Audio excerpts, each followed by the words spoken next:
കാത്തിരിപ്പിനൊടുവിൽ കൊച്ചി ധനുഷ്കോടി ദേശീയപാതയിൽ നേര്യമംഗലം വനമേഖലയിൽ നവീകരണ ജോലികൾ ആരംഭിച്ചു. നേര്യമംഗലം മുതൽ വാളറ വരെയുള്ള 14.5 കിലോമീറ്റർ ദൂരത്തിൽ വനം വകുപ്പിന്റെ തടസ്സങ്ങളെ തുടർന്ന് മുടങ്ങിക്കിടന്നിരുന്ന നവീകരണ ജോലികളാണ് ആരംഭിച്ചിരിക്കുന്നത്.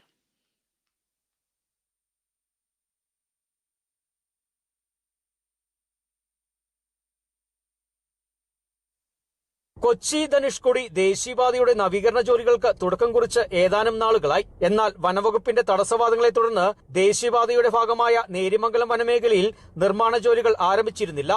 നേര്യമംഗലം മുതൽ വാളറ വരെയുള്ള 14.5 കിലോമീറ്റർ ദൂരത്തിൽ മുടങ്ങിക്കിടന്നിരുന്ന ഭാഗത്തെ നവീകരണ ജോലികൾക്കാണ് ഇപ്പോൾ തുടക്കം കുറിച്ചിട്ടുള്ളത്.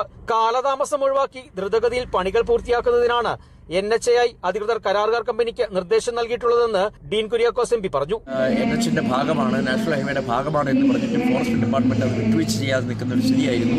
അവസാനം ഗവൺമെന്റിൽ പോയി ഗവൺമെന്റിന്റെ കൂടി ഒരു ഇടപെടലിലൂടെയാണ് ഇങ്ങനെ ഒരു ഒത്തുതീർപ്പിലേക്ക് വന്നിട്ടുള്ളത്. യഥാർത്ഥത്തിൽ ഗവൺമെന്റ് ഇക്കാര്യത്തിൽ സ്വീകരിക്കേണ്ട സമീപനം 100% ഗവൺമെന്റ് ഉത്തരവ് അനുസരിച്ച് മുൻപേ പറഞ്ഞിട്ടുള്ള കാര്യങ്ങൾ നടപ്പിലാക്കി കൊടുക്കുക എന്നുള്ളതാണ്. 30 മീറ്റർ വീതി നാഷണൽ ഹൈവേക്ക് വിട്ടുകൊടുക്കുക എന്നുള്ളതാണ്. അത് വിട്ടുകൊടുക്കുന്നതിന് വേണ്ടിയിട്ടുള്ള സമ്മർദ്ദം ജനപ്രതിനിധി എന്നുള്ള നിലയിൽ ഇനിയും തുടർന്നുണ്ടാകും. ഏതായാലും ഇപ്പോൾ നടന്നുകൊണ്ടിരിക്കുന്ന വികസന പ്രവർത്തനങ്ങൾ മറ്റ് തടസ്സങ്ങളില്ലാതെ ഇപ്പോൾ ആരംഭിക്കപ്പെട്ടിരിക്കുന്നു എന്നുള്ളത് സ്വാഗതാർഹമാണ്, ആശ്വാസകരമാണ്. അത് നല്ല നിലയിൽ പുരോഗമിക്കേണ്ടതുണ്ട്. 10 മീറ്റർ ടാറിംഗ് ഉൾപ്പെടെ 12 മീറ്റർ വീതിയിലാണ് നവീകരണ ജോലികൾ നടക്കുക. ദേശീയപാതയുടെ മറ്റിടങ്ങളിൽ വീതി കൂട്ടി ടാറിംഗ് നടത്തുന്ന ജോലികൾ പുരോഗമിക്കുന്നുണ്ട്. സംരക്ഷണ ഭിത്തിയുടെ നിർമ്മാണവും ഓടകളുടെ നിർമ്മാണവും ഇതോടൊപ്പം നടക്കുന്നു.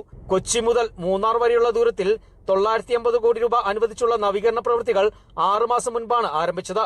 ഇതിന്റെ ഭാഗമായി നേര്യമംഗലത്ത് പുതിയ പാലത്തിന്റെ നിർമ്മാണവും പുരോഗമിക്കുന്നുണ്ട്.